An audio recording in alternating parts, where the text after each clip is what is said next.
Musk mighty missile is ready for launch once the FAA says it's okay.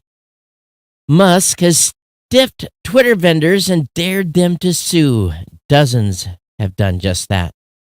GoPro unveils its latest action camera, the Hero 12 Black. And experts link LastPass security breach to a string of crypto heists. This is Geek News Central. My name is Todd Cochran. I want to welcome you to episode 1690 of the Geek News Central podcast for Thursday, September 7th. This show is sponsored by GoDaddy.com and supported by listeners just like you. Great deals from GoDaddy can be found at geeknewscentral.com/GoDaddy. You can support this show today at geeknewscentral.com/insider. We are lit and live with apps from podcastapps.com. Join the value for value revolution. Earn Satoshis just by switching to a new modern podcast app at podcastapps.com. Hey, we want to give a warm welcome to all the listeners of the show. Thanks for being here. Thanks for checking out the podcast. Of course, if you're brand new, make sure you get over to geeknewscentral.com. Follow or subscribe to the show via the information right on the right-hand column of the website. Get that done today. Of course, you can sign up for a newsletter on the website as well so you never miss a single episode of the show. You can join our chat room at geeknews.chat or in order to participate in our social integration that we have over there. You can contact me, of course, via email, geeknews@gmail.com, geeknews@gmail.com, or on X at geeknews. Of course, our partner shows are all linked to geeknewscentral.com. That includes the new media show, co-hosted by myself and Mr. Rob Greenlee, The Gadget Professor with Mr. Don Bain, the actual professor himself, the GNC Week in Review, done by our executive producer, Kirk, and his co-host, Scott. We're back in the studio here in Southern Michigan. Glad to be back in the studio. Hope you're all doing well. And of course, this show is supported by the longest-running continuous sponsor of a podcast. That's our good friends at GoDaddy. And the deals start here by going over to geeknewscentral.com/GoDaddy. Again, lock in those savings immediately. Start today. Our September promo codes are as follows. A penny gets you a brand new domain name. Just a penny. A penny locks you in. Or $1.99 a month for the first year gets you economy hosting with a free domain name. $1.99 a month for the first year gets you economy hosting with a free domain name. Or $2.99 a month for the first year gets you managed WordPress hosting. Again, $2.99 a month for the first year gets you managed WordPress hosting. Includes a free domain name. Of course, you can get a free trial of GoDaddy Website Builder. Your choice of personal, business, or Business Plus plans. That's a 1-month free trial. All those deals, again, are available right now for you at geeknewscentral.com/GoDaddy. Again, savings start here. Share these codes with your friends, family members, people that you know. Do not write it on the bathroom wall, but we definitely appreciate it when you do post it on your company bulletin board, if such a thing even exists anymore. Definitely, we appreciate you sharing of these codes with your friends and family members. That helps us a very, very significant amount. And again, we thank GoDaddy for being a sponsor here. Your support keeps this podcast online, the independent writing team employed. You're supporting a small group of independent content creators by using one of our promo codes. And you will support us in that effort by a warm thank you in doing so. Again, share these codes and let people know when they're talking about starting an online website, is that I know it's a thing because all of you continue to buy hosting accounts and start an e-commerce site, start something that's going to help you with this ongoing horrible economy that we're in. So again, big thanks to GoDaddy for their longtime sponsorship here of the podcast. So I got back into Michigan on Tuesday night, actually Wednesday morning, about 3 o'clock in the morning. I crawled into bed Wednesday was a long day. Got home after work and simply flat out crashed. Slept a solid 10 hours, and here we are, second day back in the office. So, hope you're all doing well. Hope life's good for you. It was a great, nice break for me, taking some personal time. At the same time, on Monday, I'm headed to Phoenix. I'm going to be speaking in front of a business group of about 500. So down on Monday, back speak on Tuesday, back on Wednesday. So a couple of days here out of the studio again next week. Don't know if I'll be able to knock a show out Monday or not. I might. I'm gonna plan on taking some gear to go, but I want to pack light. Being it's such a short trip, I really don't. Excuse me. Want to pack any? Should we say? Pack any big gear or microphones? So I have a little bit of a plan to see if we get a short show out on Monday to keep the ball rolling here. But I hope you're all doing well. And again, back in the studio. Thanks for Kirk for getting the show prep done today. We're 10 away from 1,700. So, that it's going to be tight to see where we get through the rest of this month. But no more travel after the 12th. I'm locked in here for quite a while. So we'll get her done, get to 1,700 and start the march to 1,800. But 10 away here as of tonight's show. So let's go ahead and get into the content. Again, the lead story starts off with Elon Musk is ready to go. SpaceX Supremo has declared that the next fully stacked Starship is primed and is ready. But the FAA doesn't see things in quite the same way. And he's awaiting FAA approval. And the approval already has yet to appear despite the stacking of rocket hardware at SpaceX South Texas Starbase. There's no indication when stacking will turn into launch. From Musk's perspectives, it won't include exploding this time, he hopes. Of course, the holdup is a regulatory approval.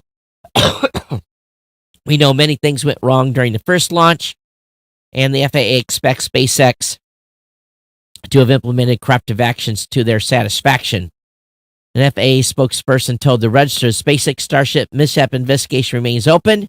The FAA will not authorize another launch until SpaceX implements the corrective actions identified during the investigation and demonstrates compliance with all regulatory requirements of the license modification.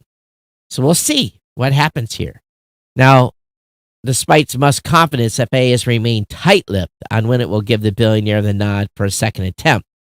From SpaceX's point of view, the hardware is ready to go, and the two hot fires were largely successful, and the upgraded pad infrastructure has been tested.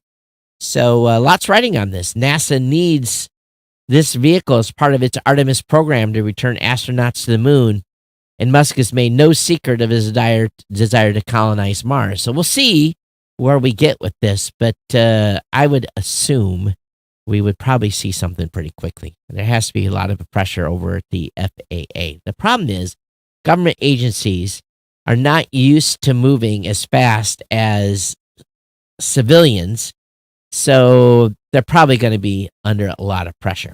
At the same time, Elon's stuff has purportedly stiffed Twitter vendors and then dared them to sue, and apparently a dozen of them have done so. Over 24 lawsuits allege that X, which is, rebranded from Twitter, refused to pay money owed to vendors who started providing services to the company before Musk bought it. In fact, suing X seems to be the most effective method of collecting unpaid invoices. So apparently there's a lot of these in work, and a lot of real estate specific ones where he doesn't particularly like to pay rent. So this should not come as a surprise. This has kind of been operanda modi for him. He sues and, he settles, and they don't get as much money as they asked for, and that's kind of how it works. Meanwhile, GoPro has unveiled its latest action camera, the Hero 12, and, they're back, and this is kind of a new solid piece of kit from them. Notably, it has a brand new battery type, And it's using the supplied Enduro battery, which GoPro claims gets you up to double that of the Hero 11, depending on the mode that's used, which is pretty impressive.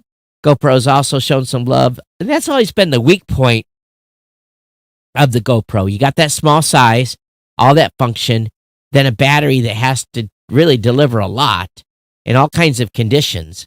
So we'll see.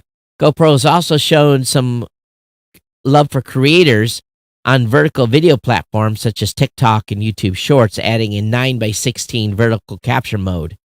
While support for Bluetooth headsets for playback and recording has also been added, which is good. And also the ability to wirelessly synchronize multiple Hero 12 cameras via timecode on GoPro's Quick app will be a welcome addition for pro users. And it will allow footage of an activity that's been captured from multiple angles to be edited more efficiently. And so again, the new capture video up to 5.3K at 30 frames per second, up to 4K, up to 30 frames per second, and 60 frames per second, 16:9, and also offers improved dynamic range. Of course, the video continues to be stabilized by GoPro's in-camera hyper smooth technology, which is pretty awesome. The GoPro Hero 12 costs $400, so another $50 will get you a bunch of extras, such as an additional battery, a handheld monopod, a hand strap, and a carrying case. The new camera can pre-order now and will land in stores in about 6 days. You know, I'm a previous user of LastPass. And matter of fact, if you're using LastPass, I would encourage you to go with a different solution. I'm currently using 1Password. It's not as slick as LastPass, in my opinion, but it gets the job done, and thus far they've got a better security record. But security experts claiming some of LastPass password vaults stolen during a security breach in the end of 2022 have now been cracked open following a string of six-figure cryptocurrency heists. Cybersecurity blogger Brian Krebs reports that several researchers identified a highly reliable set of clues that seemingly connect over 150 victims of crypto theft with the LastPass service. Collectively, over 35 million cryptos have reportedly been stolen so far, with between 2 to 5 high-value heists occurring each month since December 2022. And basically, it's because the common thread is that they used LastPass to store their seed phrase. And it's a private digital key that's required to access cryptocurrency investments. And these keys are often stored on encrypted services like password managers to prevent bad actors from gaining access to crypto wallets. The stolen phones are also moved to the same blockchain address, further linking the victims. So this is an ongoing thing. Again, I encourage you to move. For those of you that Pixel 8 fans, Google has shown off the Pixel 8 and Pixel Watch in a new teaser video. And the teaser shows off the first official look of the Pixel 8 and the Pixel Watch 2. The Pixel Bud Pros will presumably arrive in a new color, and Google will launch its new Pixel devices October 4th. So right around the corner for those of you looking for an upgrade. Meanwhile, ChatGPT continues to make headway, and they're saying ChatGPT skills could help land you your next job, but most people are still using AI just for fun. And I encourage you not to use it just for fun. And a Salesforce survey found 38% of respondents using AI for fun, which is, that's kind of interesting. That's a number that I would not expect it to have been that high. But knowing how to use OpenAI's ChatGPT may help you land your next job or keep your current job. Still, some users of the AI chat might not be taking it all to that serious. So again, there's lots of stuff out there to try and continue to test. Claude, which I'm a big fan of right now, it seems to be doing some great outputs, is another. By Anthropic is another platform that you need to be playing. And again, this stuff is changing month to month, almost day to day. So keep abreast and sign up for newsletters like the ones I've suggested in previous episodes of this show. Android has a worrying security flaw, so users need to update now. The latest monthly Android security update is dressed as 0 day. Android's latest community update patch, among other things, CVE 2023-35674, described as a privilege of escalation that impacts the Android framework. The scope of the abuse, however, seems to be relatively small. There are indications that this hack may be under limited target exploitation. So again, update your Android device. And they've had their hands full this year with a whole bunch of high severity flaws in the operating system. Of course, they have not been alone. Apple's done a few as well. Toyota had a big embarrassment. They suffered a major outage after their servers ran out of storage. And they had to shut down 28 assembly lines at all of its 14 Japanese manufacturing plants in the final days of August due to, again, running out of hard drive space. And the company has since added, during the maintenance procedure prior to the halt, data accumulated in the database was deleted and organized, and an error occurred due to insufficient disk size, causing the system to stop. Since these servers were running on the same system, a similar failure occurred in backup functions, and a switchover could not be made. So that's amazing. And it reckons it was like total of 36 hours of downtime, and probably around 9,000 total vehicles that would have been produced were not, or those in the assembly process were affected. Those of you space fans, there's a newly found bubble of galaxies 1 billion light years wide. Now, this was discovered by astronomers in Hawaii, and they said that they discovered an immense bubble 820 million light years from Earth. They called it a fossil-like remnant of the birth of the universe, and they said its size, 1 billion light years in diameter, is beyond theoretical expectations. I won't go too much deeper because a lot of it I don't understand.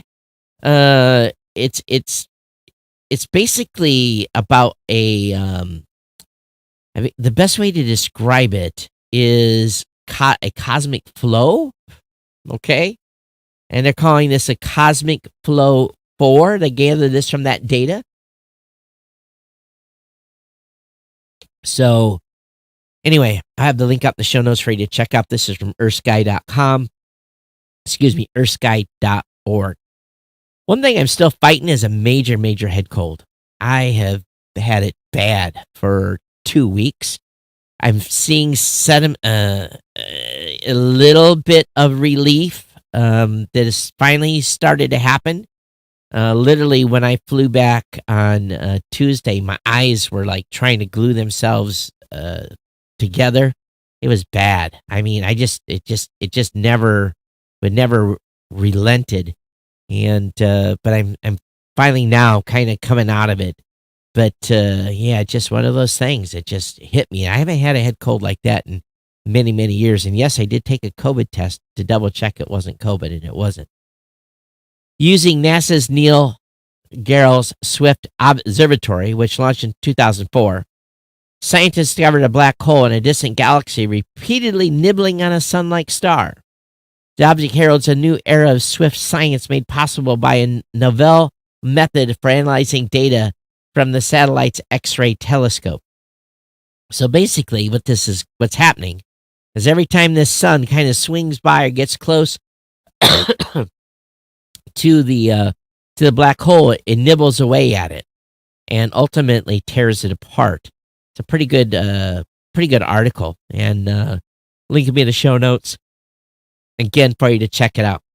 Russians, a new Russian who's been in custody for a while, a specific wealthy Russian with Kremlin ties, has received 9 years in prison for hacking an insider trading scheme.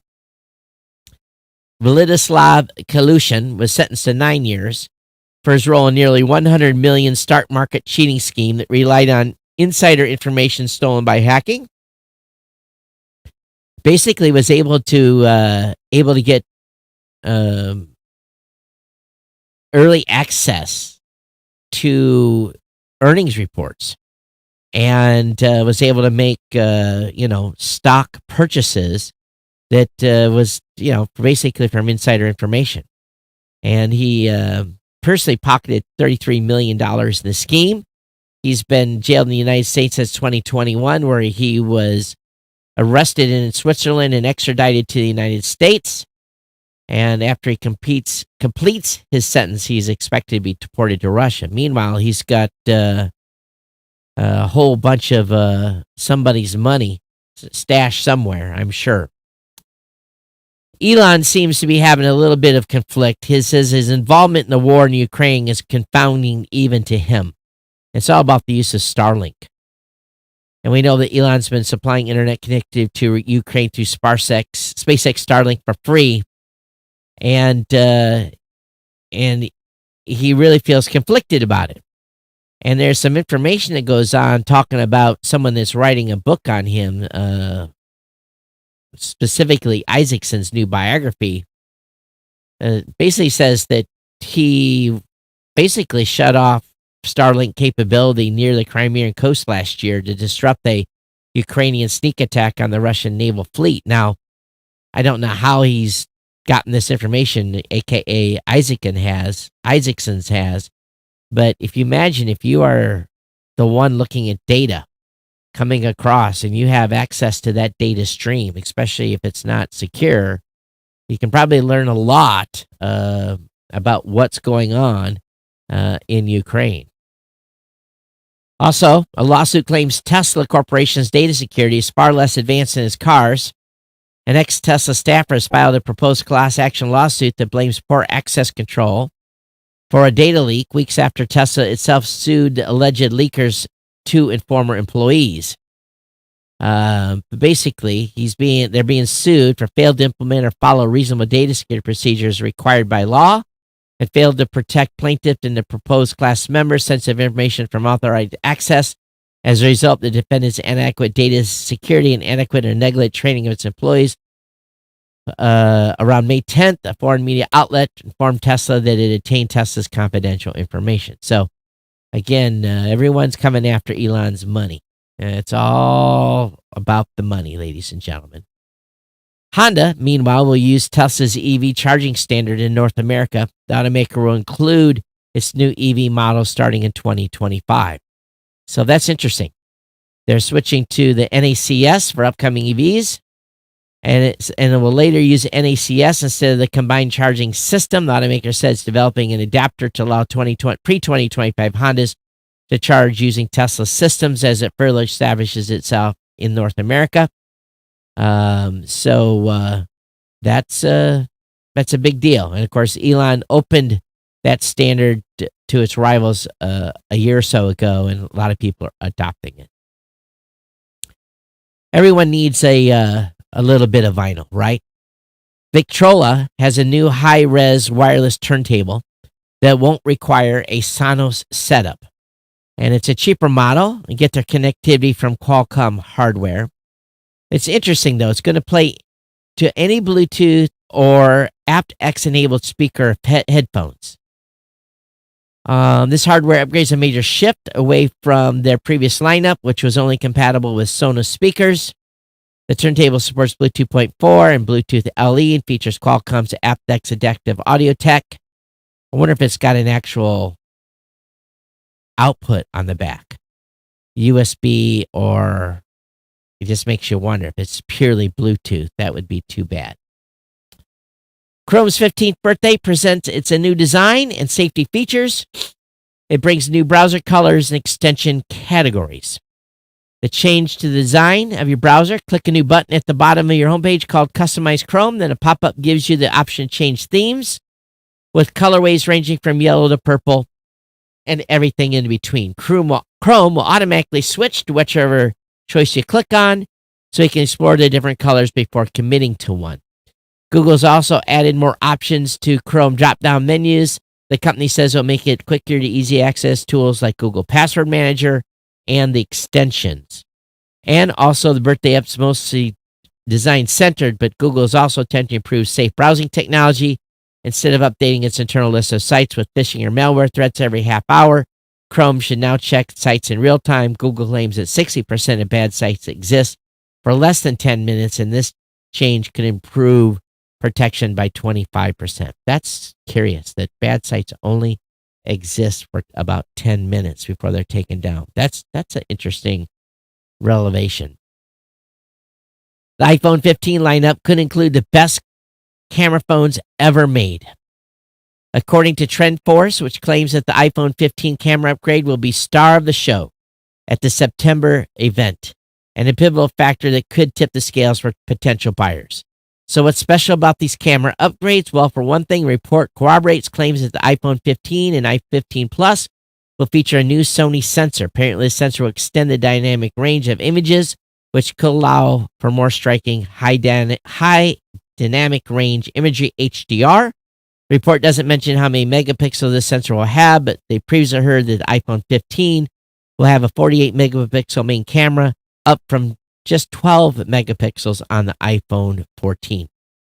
And they describes the new sensor as cutting edge, so it sounds like you can expect big things from it, and you'll be able to zoom much further. Specs, the release specs are in the show notes. They'll be on the website after the show. Some good news and some bad news. The good news, YouTube may be getting fewer ads on smart TVs. The bad news, they'll be longer. Just pay for the premium.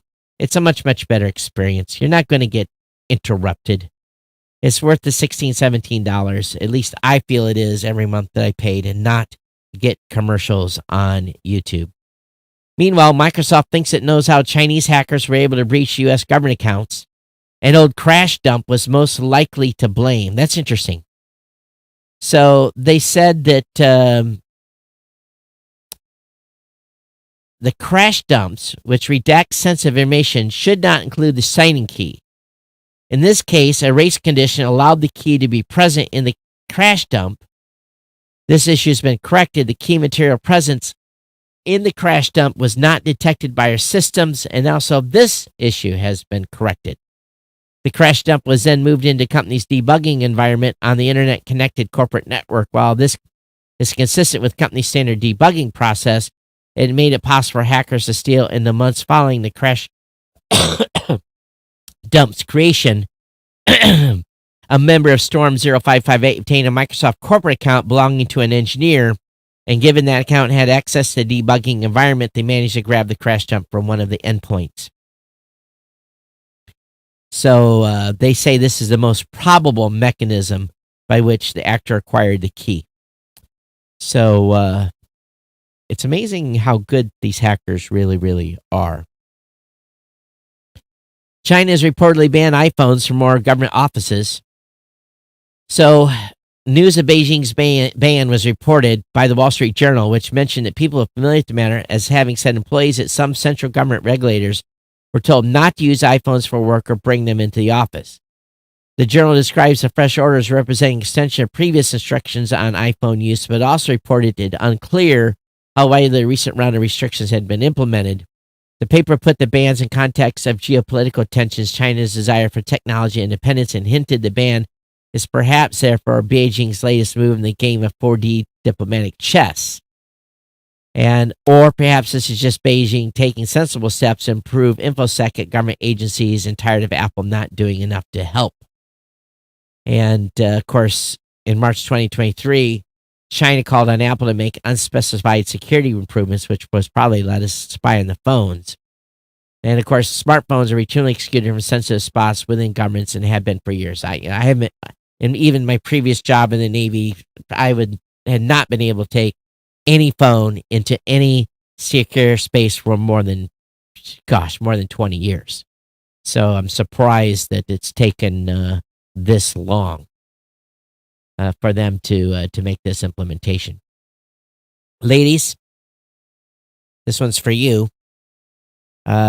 Period trackers to be reviewed over data concerns, according to the BBC. The apps work at plotting menstrual cycles based on user information. They report to help with a range of health-related issues, including calculating the best time to attempt to conceive. But the ICO says survey evidence indicates that many users worry about how secure the data they share really is. The regulator said a poll at a commission indicated a third of women had used the apps to track periods of fertility. Some 59% of respondents flagged concerns over data transparency, while 57% were worried about security of the information they had submitted. The research also showed over half of those who used the apps believed they had noticed an increase in baby or fertility-related advertisements, since signing up. While some reacted positively to the marketing, 17 described receiving those adverts as distressing. Remember my story from many years ago about when we found out we were pregnant with my youngest son, and how we end up getting a parenting magazine after had visiting a local clinic. But anyways, with all health apps, we would expect organizations to safeguard the user's privacy. The review is intended to establish both good and bad how the apps are working currently. Anytime you give health data of any type to any app, whether it be something to track menstrual cycles or whether it be your sugar or whatever it may be, you're not guaranteed that those apps are going to be holding that data privately. You have to be very, very careful on who you share this type of information with. I think it's very, very critical that we all take care in protecting what rightly needs to be protected is our health privacy. And a lot of these apps are not really HIPAA compliant because they don't have to be. You've given them permission to use your information. All right. That's going to bring us to the end of the show. Kind of a quick one tonight for you. But again, it's been my pleasure to bring you the podcast, geeknews@gmail.com, geeknews@gmail.com. I'm basically 1,300 emails behind in my personal email account. So if you've emailed the show in the last week or two, I apologize. It's probably still in the inbox that I have not gotten through yet. But I'll be back possibly Monday for another show. If it is, it'll be from Phoenix. If anyone's in the Phoenix area, let me know. I'm going to be, I think it's University of Arizona is where I'm speaking. Again, the details are in an email. But let me know. I'll let you know if you're in striking distance or not. And maybe we can grab something on Monday and possibly even Tuesday night as well. But I do fly out Wednesday morning to come back here. A big day on Thursday, big Apple event with our Blueberry customers, along with a whole bunch of other stuff we've got going on. So really 2 crushed weeks in a row for me. But that's par for the course. And but anyway, at least it's just a hop, skip, and a jump to Phoenix. It's not like I have to fly 10 hours to get there. So again, it's been my pleasure to bring you a show today. I'll be back with you. Thanks so much for staying subscribed. And thank you to those of you that continue to support the show with your insider donations. It's greatly appreciated. Again, we have been lit and live today, and I hope that you will go out and try one of these newfangled podcasting apps, one of these new modern podcasting apps at podcastapps.com. Join the value for value revolution. Earn Satoshis just by switching to a modern podcast app. Again, the offer is open. I will send sats to anyone that's listening to this show that sends me an email with their address, either Fountain or Albie. Let me know. I'll send you sats that you can use to participate in V for V. See you back here on the next show. Take care. Thank you for being part of the family.